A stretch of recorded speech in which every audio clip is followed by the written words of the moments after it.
और शिवा रावत जैसे लोग भी आज नौजवान इतनी बड़ी संख्या में अपने भाई मनोज पांडे के साथ खड़े हुए हैं, उन्हें ताकत देने के लिए खड़े हैं और हर लड़ाई का मुकाबला करने के लिए खड़े हैं। हम उनसे कहना चाहते हैं कि हम उन चंद्रशेखर आजाद के वंशज हैं जो कहते हैं कि वो देखो पास खड़ी मंजिल इंगित कर हमें बुलाती है और साहस से बढ़ने वालों के माथे पर तिलक लगाती है।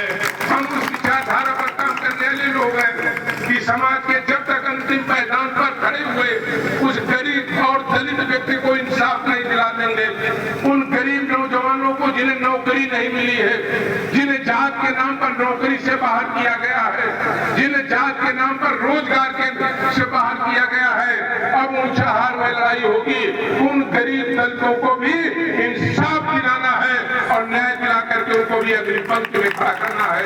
उन तमाम अन्य पिछड़े लोगों को जिनको किन्हीं कारणों से आज तक सम्मान नहीं मिल पाया, अब मनोज पांडे का संकल्प है उन अन्य पिछड़े लोगों को भी समाज के सबसे आगे लाइन में खड़ा करना है, उनका हिस्सा दिलाना है, उनका अधिकार दिलाना है, उन्हें न्याय दिलाना है और उन्हें आगे बढ़ाना है। इन भावनाओं के साथ हम सबको काम करना है और इसलिए हम अपने खलीलपुर के अपने तमाम साथियों, माताओं, बहनों से कहना चाहते हैं, मनोज पांडे वोट की राजनीति नहीं करते हैं।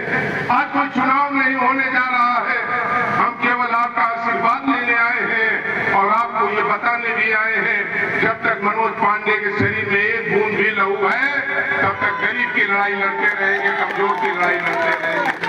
गरीब और कमजोर के साथ अन्याय नहीं होने देंगे।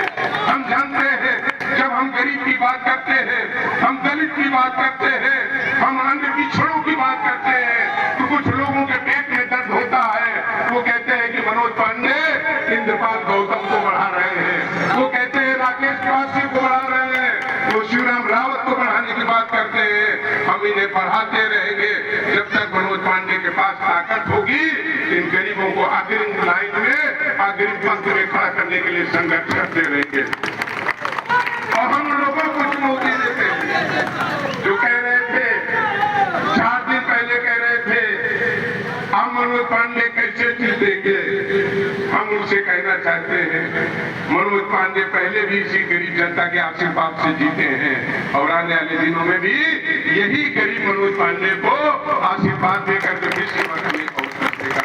मनोज पांडे व्यक्ति के नेता नहीं है, हम विचारधारा के नेता हैं। हम गरीब के दुख और सुख की लड़ाई लड़ने वाले नेता हैं। हम कोठी और कमरों में बैठकर राजनीति नहीं करते।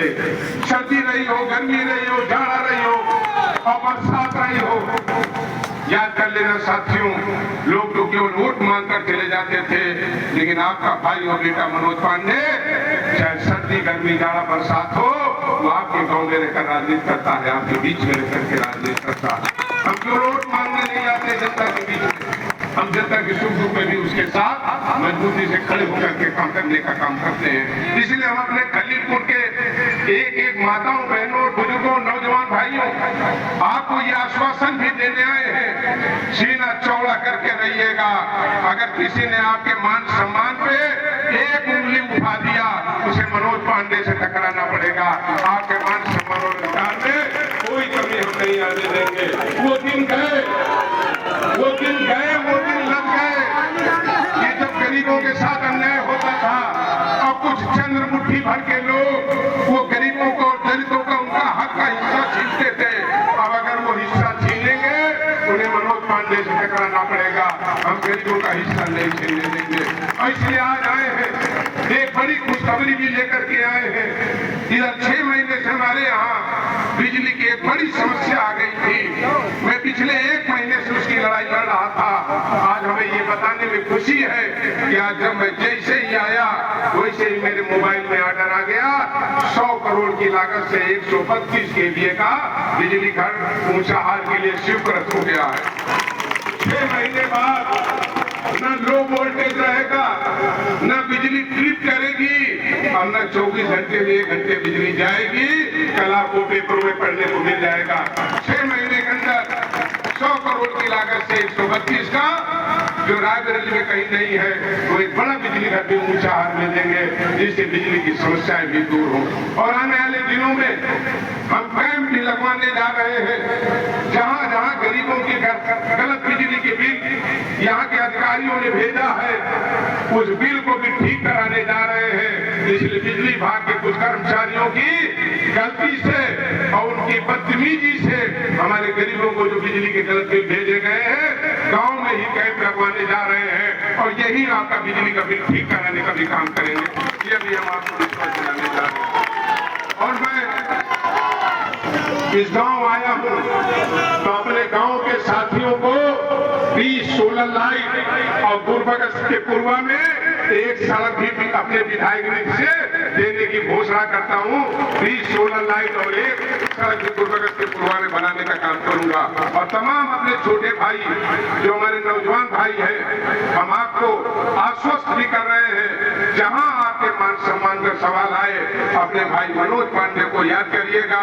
मनोज पांडे आपके साथ 24 घंटे खड़े रहने की कहीं दबने और डरने की जरूरत नहीं है। अगर अन्याय और अत्याचार करने की किसी ने गलती कर दिया तो उत्तर प्रदेश की सरकार और योगी जी का डंडा, कानून का डंडा उनके लिए तैयार रहेगा। मैं पुनः अपने तमाम साथियों को बहुत धन्यवाद देता हूं और मैं धन्यवाद देता हूं तिलकधारी लोधी जी को, भाई राजेंद्र पासी जी को, अपने श्रीवास्तव जी को, अपने रमेश पासी जी प्रधान हमारे पथरौली के हैं, आदरणीय अपने ब्लॉक प्रमुख श्री राम पासी जी को, प्रधान राकेश पासी जी को, सामने बैठे हुए अपने तमाम माताओं बहनों नौजवान भाइयों का भी अभिनंदन करता हूँ, हाथ जोड़ कर उनका स्वागत करता हूँ। और मैं आप सबसे विदा लेता हूँ। हमारे प्रधान नरेंद्रपुर के प्रेम पटेल जी हैं, उनका भी मैं बहुत बहुत स्वागत करता हूँ।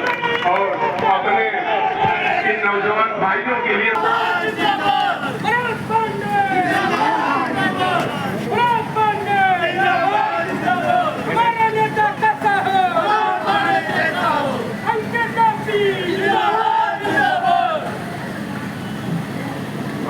अब हमारे मध्य में गंगा सागर मौर्य जी मौजूद हैं और इस समापन की घोषणा आपके मुताबिक। आज सावन का पहला सोमवार है तो सब लोगों के लिए प्रसाद की बूंदी की व्यवस्था है। मेरा निवेदन है अपनी माताओं बहनों से कि सावन के सोमवार के प्रसाद को आप सब जरूर करके जाइए।